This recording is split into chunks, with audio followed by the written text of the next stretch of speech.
Well, up next on the show, we're clinging to positive territory. Here's a stat that we wonder if you knew. Did you know that more than 40% of video gamers are female? So when we went in search of the next big thing in gaming, we called the top female gamer on the planet.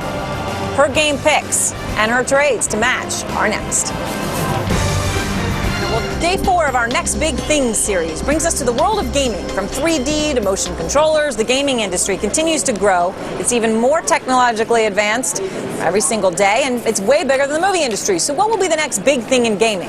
And who's going to bring it to market? Joining us from the front lines, John Rettinger, editor-in-chief of the tech blog TechnoBuffalo.com, and CG Star Slayer Thornton, the world's top female multi-genre pro gamer. And we are thrilled to have you with us, CG. We're very excited. All right, so thanks to both of you for being with us. Let me just start with you, John, just in terms of the overall industry here. I mean, a lot of people don't realize how big it is and how quickly it's growing. So when we ask this question of what's the next big thing, how do you answer it? Is it what's the next new game, or the next new technology, or the next new platform?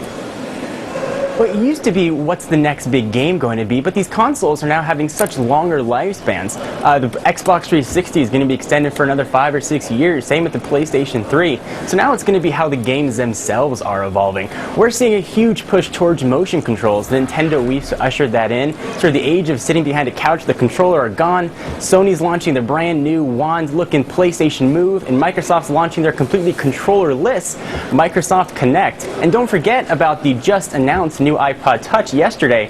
Steve Jobs said that the iPod Touch is now the #1 selling mobile gaming console on the market, ousting the Nintendo DSi line and the Sony PSP. So mobile gaming is really coming up, and I think that's where the future of gaming is going to be headed. Well, let's ask CG, because CG, you know, you live this every day. Is that the next big thing? Mobile technology? I mean, what's your ideal platform? I totally agree. My ideal platform is Xbox 360, but that's mostly because that's coming from a competitive standpoint. That's what system most all tournaments are on these days, but mobile gaming definitely is getting big. I personally have an iPad, and I play all my games on that everywhere I go. Wow, you play them all on the iPad, so you switched quickly. Oh, yeah. So let me ask you, CG, this big question. I don't know if you heard that when we were coming into commercial, we said it may surprise people, 40% of gamers are women. But apparently we still don't compare well to places like Japan, where even stay-at-home moms are very big gamers, in the U.S. not so much. So how could the gaming industry, in your opinion, appeal to more women? Well, I don't think it really has to do anything different. Women these days are appealed to the same games that guys are. I play Street Fighter, I play Guitar Hero. You know, you're not going to find these girls playing Barbie Adventure. You're going to find them, they're going to be kicking your butt at Halo, at Gears of War. So I don't really think the gaming industry really has to do anything to get more females into it by directing certain games at them specifically. You know, females like just the same things that guys do. And I guess a lot of us would say that that's true in a lot of ways. So, CG, when you're as a gamer, I mean, do you do it full time? Can you tell us how much you make? I mean, is it a lucrative business for you? It's a little bit tough sometimes. It depends. It fluctuates between summer and fall depending on how many tournaments there are. But I specialize in marketing and promotions, so I get most of my earnings from working with companies doing gaming-related events more than I do at tournament winnings. John, what do you think about what CG said, that women like the same things as men like, and she's talking about Street Fighter and a lot of games that maybe a lot of people incorrectly think are male games, and what was the thing a few years ago, oh, women are only going to like Sims and all these other kinds of things. Is there something game companies can learn from that?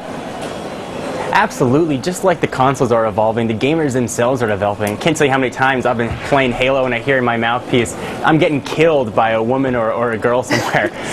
Really, the gaming demographics are broadening on a daily basis, and those sort of gender barriers are completely coming crashing down. You know, like CG said, the gamers, just by marketing the games themselves, are targeting women. You see game advertisements really in places you didn't see them before. It's really sort of reaching out to brand new demographics, which is making the gaming industry huge.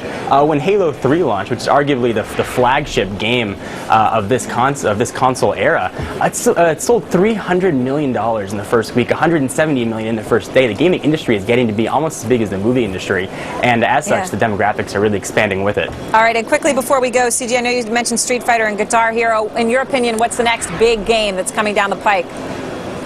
Ooh, I can't really narrow it down to one specifically, but I think a lot of the games that are based around the Kinect are going to be very popular. All right. Well, thanks very much to both of you. John, CG, appreciate it. We'll look forward to having you both back. Thank you.